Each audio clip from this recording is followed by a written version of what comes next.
Biasanya saya pakai 30 mili untuk Blumi, untuk instansi awal, dengan time brewing Bluminya. Jadi saya udah mulai usaha itu tuh tahun 2019, Kang. Oh, 2019, Iya. sebelum pandemi ya? Sebelum pandemi. Justru pas pandemi itu sempat naik permintaan karena kan itu banyak digitalisasi ya waktu itu. Waktu Covid semua pengen digitalisasi sistem. Itu waktu itu kita meeting bareng pendiri-pendiri aplikasi-aplikasi bidang kesehatan yang cukup besar kayak Halodoc, yang sejenis lah Kang ya, kayak Halodoc yang Dan kayak dia timnya besar lagi kan? Dan timnya besar. Tapi yang di highlight gitu aplikasi kita, Kang.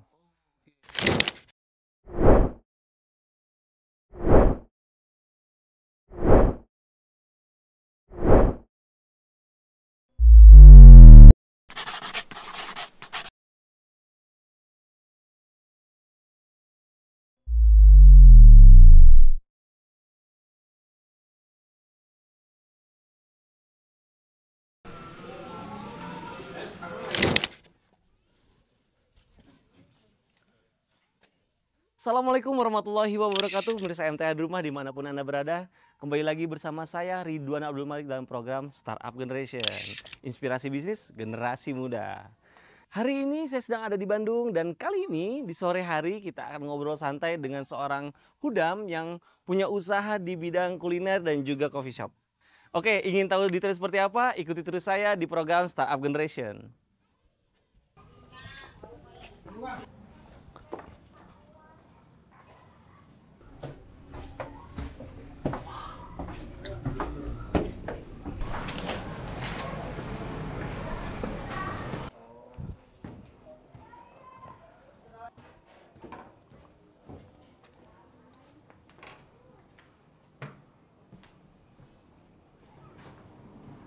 Halo, selamat datang. Halo. Mau ketemu Kang Adnan ada? Kebetulan belum datang. Ditunggu sebentar dulu. Oh, ya. oke. Siap, siap.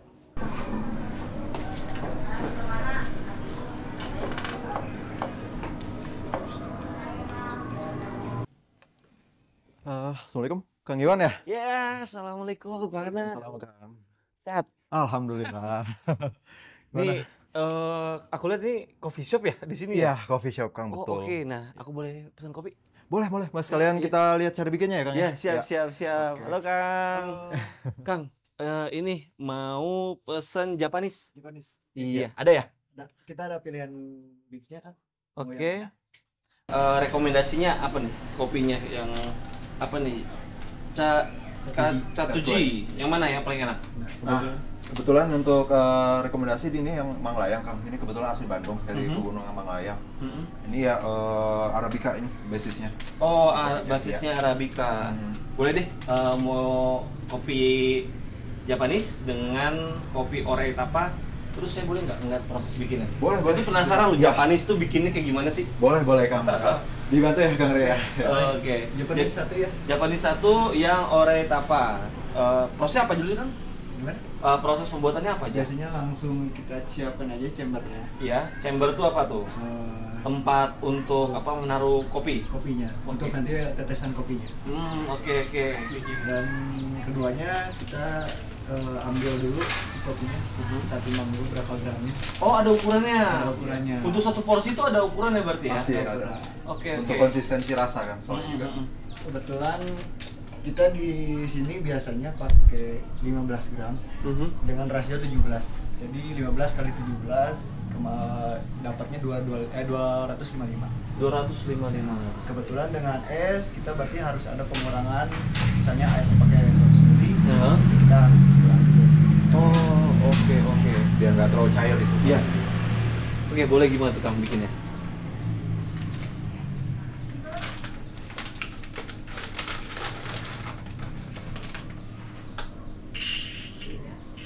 Oh, ditimbang ya.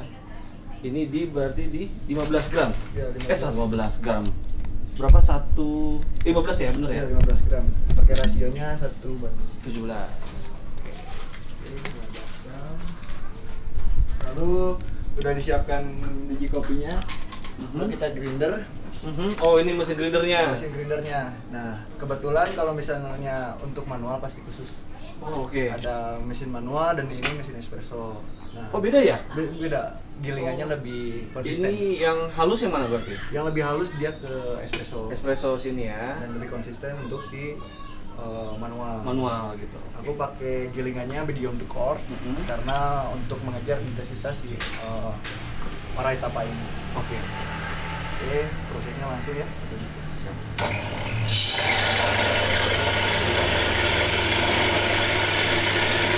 Oh, cepet ya? Langsung jadi.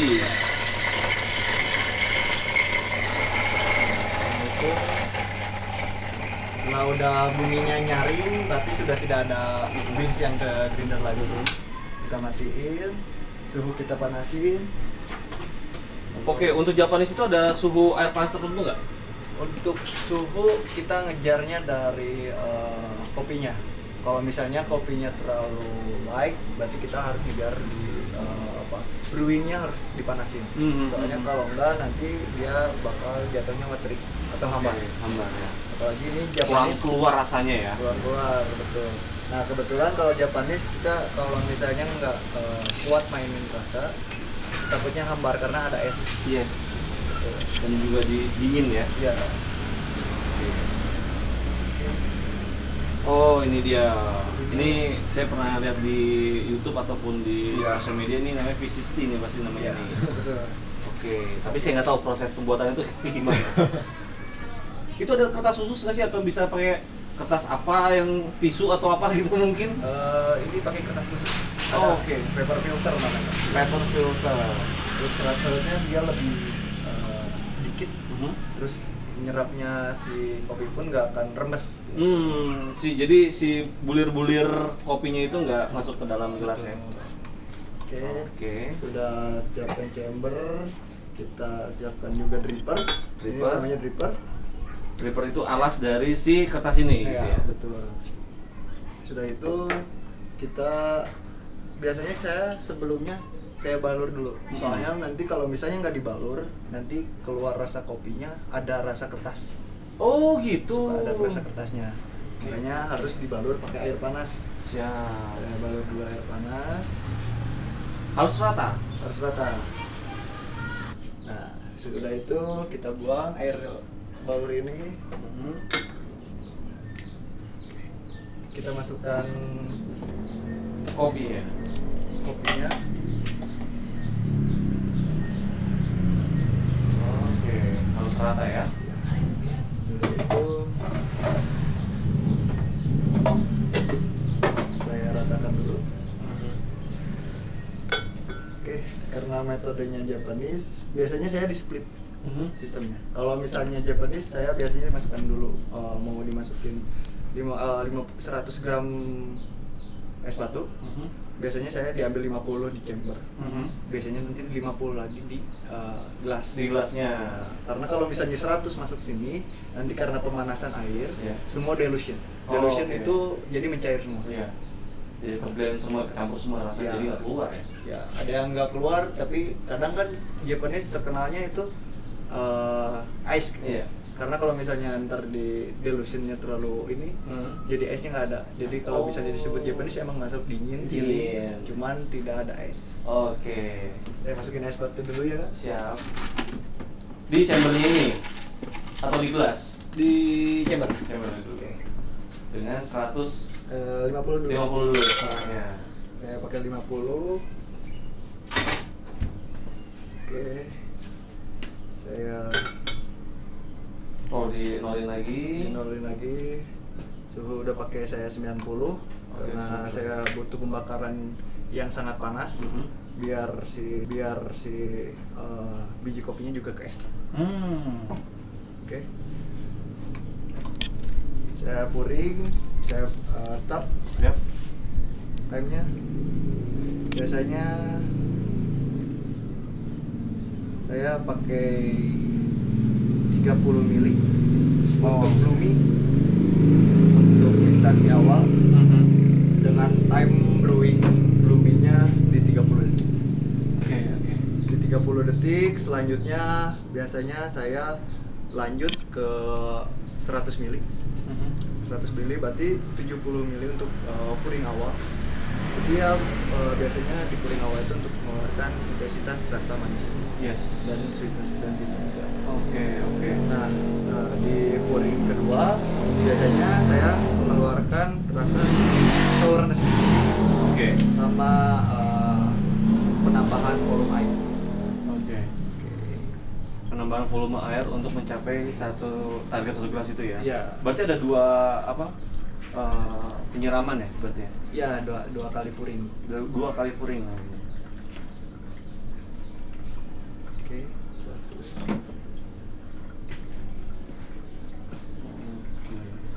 Ini baru Javanese, kalau yang lainnya juga beda tekniknya lagi nanti. Oh, ada teknik lainnya. Ada teknik lainnya lagi untuk pouringnya juga beda. Sama si alat-alatnya juga beda untuk ini. Berarti di sini cukup komplit berarti ya? Cukup lah untuk standar coffee shop, udah cukup komplit. Oke. Berarti kalau ini sambil nih Kang ya, kalau mau nanya nih standar coffee shop tuh harus apa aja nih? Ada berarti jadi kayak grinder ini nih. Ya, grinder. Dua ini, terus ini apa nih kalau boleh tahu? Ini buat mesin espressonya.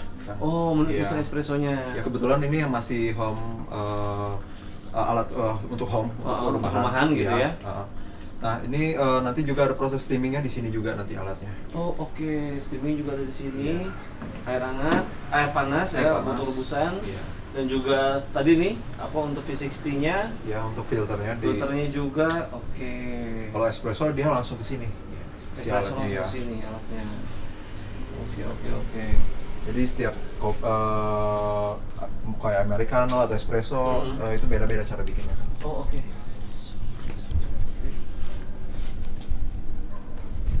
Biasanya saya kalau misalnya gelas untuk manual brew selalu dibilas dengan air panas karena biar netral. Oke. Rasanya. Terus karena ini Japanese, saya biasanya lebih ke dichiling dulu. Dichiling dengan sisa apa yang tadi atau gimana? Apa memang sengaja didinginin aja? Didinginin dulu, baru ntar sisa yang tadi 50 gram saya masukin. Oke. Dikirain bikin kopi itu kayak dia langsung diseduh. Ternyata prosesnya susah ya. Iya, cukup rumit sih kan sebenarnya. Makanya profesinya ada gitu ya, namanya barista gitu ya. Ada lagi juga yang untuk masak biji kopinya, buat roasternya. Itu juga ada tekniknya sendiri supaya matangnya pas juga biji kopinya. Oh, biar nggak terlalu gosong ya? Iya, betul kan. Oh. Nah itu berarti di sini tinggal beli jadi gitu ya? Iya, Ataupun kebetulan ini kita beli jadi langsung. Oh, dikira ada juga untuk penanamannya? Enggak, berarti? Belum, kita nggak ke roasternya sih. Oh, roasternya enggak, berarti tinggal beli biji kopinya langsung? Iya. Biji kopi itu karakternya apa aja sih? Maksudnya apakah orang-orang tuh ada yang, kalau saya sih karena nggak terlalu banget tahu tentang kopi ya, yang saya tahu kan pahit aja gitu. Tapi apa nih Jay, yang membuat orang tuh suka banget kopi? Pasti rasa pahitnya kan, yang ngebedain dengan kopi-kopi lainnya kan itu rasa pahitnya. Cuman di sisi lain dia punya karakter sendiri, ada yang rasa buah, ada rasa apa lagi kan? Biasanya dari buah-buahan berfruity. Kalau misalnya dari yang sourness-nya, misalnya ada lemon. Oh, bisa. Apple kan ada asam-asam gimananya, terus tamarin. Nah kalau bitterness-nya biasanya kalau kayak robusta atau apa, kalau di arabica dia lebih ke rempah, kayu manis, cengkeh, apa. Cuman dia lebih kalau misalnya sensorinya yang emang udah kuat, jadi selewat emang kerasa. Oh, nggak kayak kopi-kopi kayak apa? Kopi seduh, kopi saset. Dia biasanya kan manis. Manis. Kalau itu biasanya selewat tapi kerasa. Oke, terasa gitu ya. Oh, itu baru anak kopi diminum senja hari. Wah. Sebelumnya mau dicoba cium dulu. Boleh. Panas nggak? Nggak, dia karena udah chilling. Iya, bau kopi. Kalau bau yang lain beda jadi. Beda. Oke. Saya seduh. Tadi yang dimaksud dengan ada rasa kayak ada buah, ada apelnya, itu memang menggunakan essence atau dari biji kopinya itu sendiri? Dari biji kopinya itu. Oh, oke. Tapi tergantung wilayah tanam biasanya, wilayah tanam. wilayah tanamnya itu berbeda hasil bijinya ya? Iya. Disebutnya varietas. Jadi kalau misalnya di Gunung Manglayang ini, di Orai Tapa ini biasanya di sekitarnya, di sekitar kebun kopinya ada tumbuhan apa, atau ada kebun apa. Mempengaruhi rasa ya? Mempengaruhi rasa. Karena dia dari tanah mungkin saling menyerap atau gimana. Menyerap unsur haranya sehingga menghasilkan biji kopi yang seperti apa gitu ya? Betul. Oke, tapi itu bisa konsisten nggak ya? Kalau misalkan ternyata sekitarnya udah nggak ditanamin apa gitu, hasilnya apakah akan sama juga atau gimana? Pasti bakal konsisten, cuman karena kan kita kan ada Arabica dan ada Robusta, pasti bakal lebih jatuhnya kemana. Oke. Kalau misalnya unsur fruity-fruitiannya udah nggak ada, berarti earth kayak natinya atau apanya pasti masih ada di. Oke, ini udah jadi? Udah jadi. Oke. Terima kasih. Berarti kita duduk lagi di sana. Oke, siap.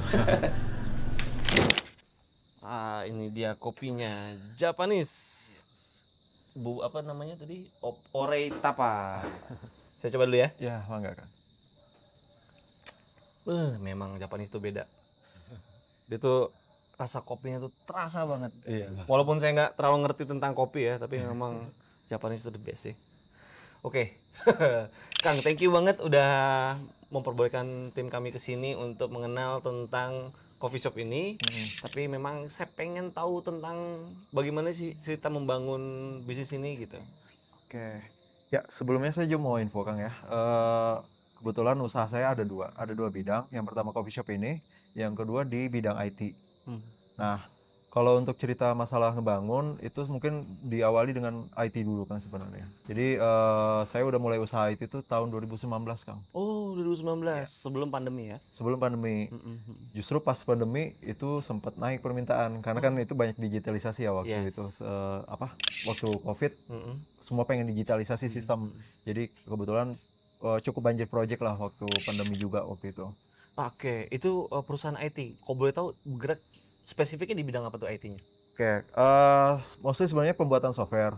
Cuman kita sekarang lebih spesifiknya itu ada istilahnya itu Internet of Things. Jadi IoT ya. Jadi yang sistem kendali jarak jauh segala macam itu kita develop di situ. Oke, berarti untuk perusahaan ya, buat internal perusahaan gitu ya? Untuk internal perusahaan.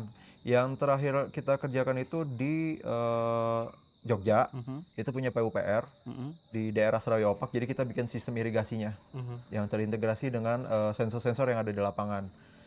Sebelumnya kita juga pernah bikin untuk perusahaan Nabati sebelumnya kalau tahu Kang. Nabati, Ricis Nabati, ya, Ricis. Nah itu kita buatin sistem IoT-nya juga untuk salah satu prototyping di plan mereka. Berarti itu kan kalau boleh tahu hulu sampai hilirnya berarti dilakukan dengan secara digital berarti ya? Betul Kang. Jadi dari proses pengolahan adonannya segala macam itu kita pantau, kita monitoring. Wah, ternyata di balik coffee shop ini ada usaha perusahaan IT yang sudah dibangun gitu ya. Oke, mungkin ini sebagai penyalur hobi minum kopi jadi akhirnya bikin coffee shop. Kan? Oke, jadi ada sesuatu yang menarik lagi. Berarti saya ingin menanyakan lagi lebih detail tentang perusahaan IT itu dari 2019. Iya, itu jalan sendiri atau gimana? Awalnya jalan sendiri Kang. Jadi sebagai freelance dulu awalnya saya sebagai freelance. Dari freelance itu saya dapat project, dapat portofolio, dapat pemodalan juga, kenal-kenal banyak orang. Sampai di tahun 2022 itu saya bikin legalitasnya sebagai perusahaan, sebagai PT. PT. Iya. Oke. Mundur sedikit tadi secara personal melakukan project gitu ya. Iya. Itu berarti melakukan branding dong. Nah, berarti dari branding itu melalui apa berarti ketika itu? Nah, brandingnya balik lagi saya akhirnya mulai dikenalnya sebagai penggiat IoT, sistem IoT itu tadi Kang. Jadi dari kan kita ada klien-klien, nah dari klien-klien itu ngasih tahu kalau mau bikin IoT bisa ke saya aja. Akhirnya nyebar tuh. Oh kalau bikin IoT ke ini aja Kang Adnan gitu. Berarti dari mulut ke mulut ya? Dari mulut ke mulut Kang. Tidak menggunakan sosial media atau apapun belum, gitu? Kang, belum. Kita masih by relasi semua kalau untuk IT sendiri projectnya. Masuk sampai kebetulan kita juga ada project di Toyota, yang tadi Nabati itu juga dari relasi saya juga kebetulan. Dari relasi ke relasi membuat sebuah portofolio dan akhirnya dari portofolio itu yang bisa dijual sekarang gitu Betul, ya. Kang. Nah, Wow. ini ada juga fakta menarik. Waktu tahun 2021, Kang, itu kan masih posisi COVID ya. Iya. Nah, itu kita bikin software pemantauan COVID untuk di Yogyakarta, seluruh provinsi Yogyakarta. Oke. Nah, jadi kalau di Bandung, Jawa Barat, Jawa Barat itu kalau nggak salah Picobar waktu itu. Nah, kalau di Jogja itu aplikasi kita, namanya Aktif. Aktif. Iya. Itu buat mengukur apa namanya? Untuk memantau, Memantau. monitoring orang-orang yang kena COVID siapa aja. Jadi bisa langsung penanganan. Begitu mereka yang punya gejala, itu nakes-nakes langsung menuju ke lokasi si pasiennya. Jadi langsung cepat tanggap lah istilahnya. Berarti Kang Adnan kesana langsung untuk nyamperin sebuah desanya juga untuk mengambil sampling untuk jalur ininya ya, apa namanya, pendeteksiannya gitu ya? Kalau kita kebetulan lebih ke softwarenya. Itu ada timnya lagi di lapangan untuk yang pendataan-pendataan itu, Kang, yang langsung terjun ke lapangan, relawan-relawannya. Saya termasuk relawannya di bidang IT-nya kebetulan waktu itu. Wow, keren banget. Alhamdulillah waktu itu dapat penghargaan juga aplikasi kita, Kang, sebagai inovasi kesehatan di bidang kesehatan tahun 2022 kalau nggak salah innovationnya. Nanti bisa dicek di internet sih untuk awardnya. Oke, nah kalau itu kita coba fast forward ke sekarang, itu berarti masih mengerjakan Internet of Things juga atau ada yang lain, pembuatan software atau yang lainnya? Sekarang maksudnya kebanyakan pekerjaannya memang masih banyak di Internet of Things, Kang, karena banyak tempat-tempat yang ingin digitalisasinya mulai digalakan kan. Yang terakhir itu tadi yang saya bilang di Jogja, Kang. Di PUPR Jogja, itu sistem irigasi, itu kita melakukan apa istilahnya itu pemantauan debit sama pengalokasian debit secara otomatis menggunakan AI.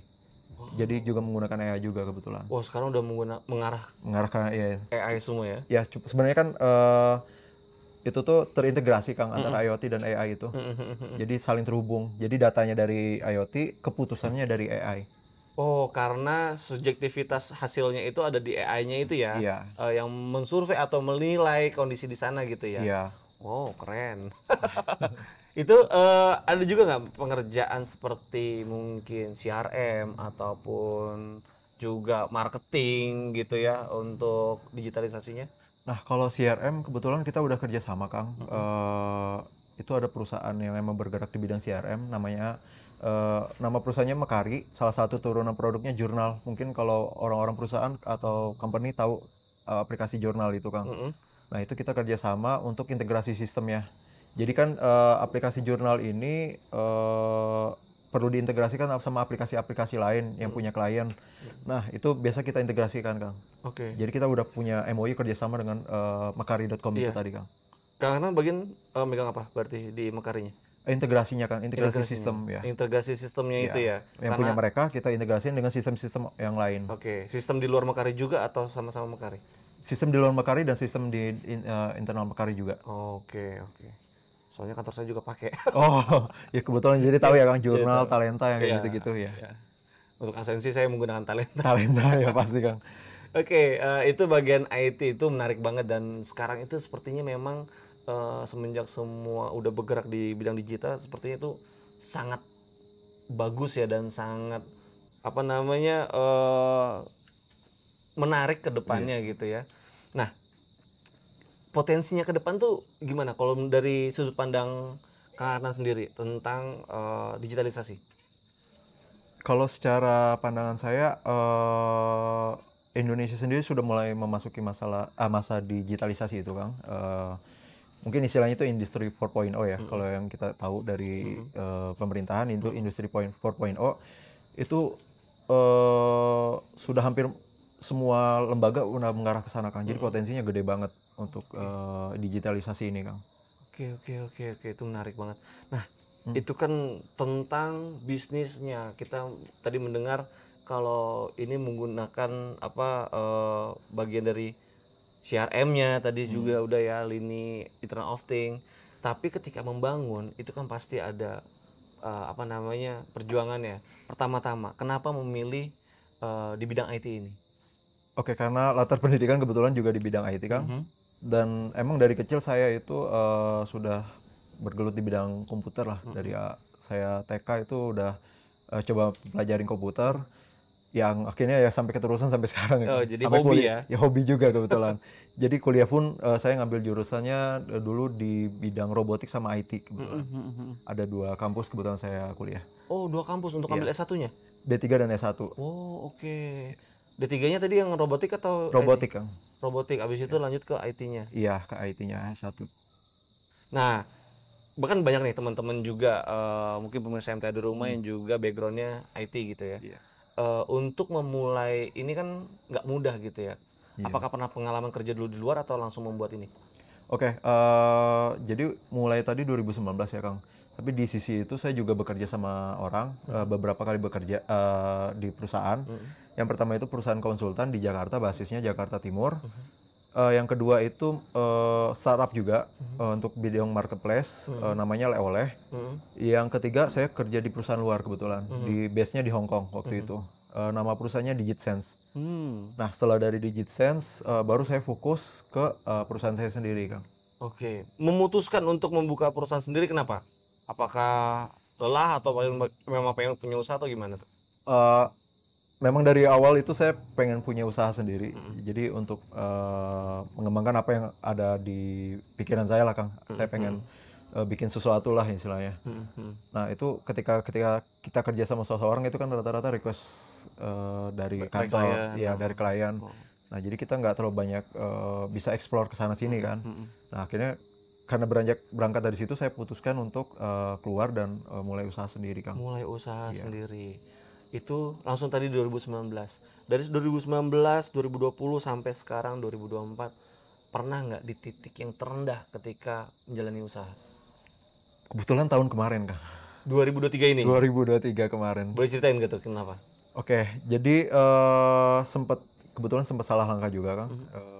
Karena ada satu pekerjaan yang saya tunggu banget, nilainya juga cukup gede. Tapi karena saya nunggu cuman kerjaan itu, akhirnya saya ngelewatin banyak opportunity. Oh, oke. Nah, di sisi lain juga waktu 2023 kondisi lagi kurang bagus juga tuh. Jadi pekerjaan juga nggak terlalu banyak, nggak sebanyak tahun 2021, 2022. 2023 itu mungkin bisa dibilang proyek yang paling sedikit saya untuk pekerjaan di IT. Jadi ya karena saya juga bayar karyawan tiap bulannya dan nggak ada pemasukan, ya itu sempat hampir malah udah mau habis tabungan, Kang. Jadi benar-benar nggak ada pegangan lagi.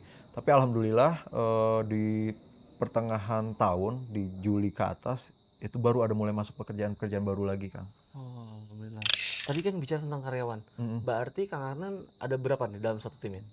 Kalau sekarang itu ada 3 orang, Kang. Sama saya jadi 4 tim ya. Oke, itu udah spesifikasinya masing-masing tuh ya? Masing-masing ya. Oke. Nah, tadi kita bicara tentang titik terendahnya. Tapi pernah nggak high achievement-nya apa? Yang tadi saya jelaskan, Kang, aplikasi kesehatan itu mungkin salah satu high achievement saya, karena itu sampai ke Kementerian Kesehatan waktu itu. Kita dinotis oleh Kementerian Kesehatan. Itu waktu itu kita meeting bareng pendiri-pendiri aplikasi-aplikasi bidang kesehatan yang cukup besar, kayak Halodoc, yang sejenisnya lah, Kang, ya, kayak Halodoc yang dan dia timnya besar lagi kan? Dan timnya besar. Tapi yang di highlight gitu aplikasi kita, Kang. Oh, oke. Jadi ya sebagai percontohan. Ini sebagai percontohan untuk penanganan di bidang COVID waktu itu. Wow. Jadi cukup ada kebanggaan waktu itu, nasional ya soalnya, Kang. Iya. Dan ini juga mungkin menjadi portofolio yang sangat berarti gitu ya untuk ke depan, untuk ke klien berikutnya gitu ya. Iya, Kang, sangat berarti itu. Kang, saya minum lagi ya. Boleh, mangga, Kang. Saya udah di pengelola saya waktu tahun 2018 kemarin. Ketika saya umur 22 tahun lah, Kang. Jadi yang tersisa tinggal ibu saya. Nah di sisi lain abang-abang saya dulu kerjanya di luar negeri semua, Kang. Jadi otomatis ibu selalu sama saya. Nah jadi beliau sebagai support terbesar saya untuk sampai titik ini, Kang. Karena saya nggak mau sampai ibu saya kesusahan lah istilahnya. Jadi saya kerja keras terus cari cara gimana caranya supaya bisa menghidupi dengan layak orang tua saya. Kita menang banyak perlombaan sampai yang terakhir itu kita ke Jepang waktu itu lomba robot sumo. Nah itu yang jadi titik balik kampus saya juga untuk berkembang lebih pesat ya Kang.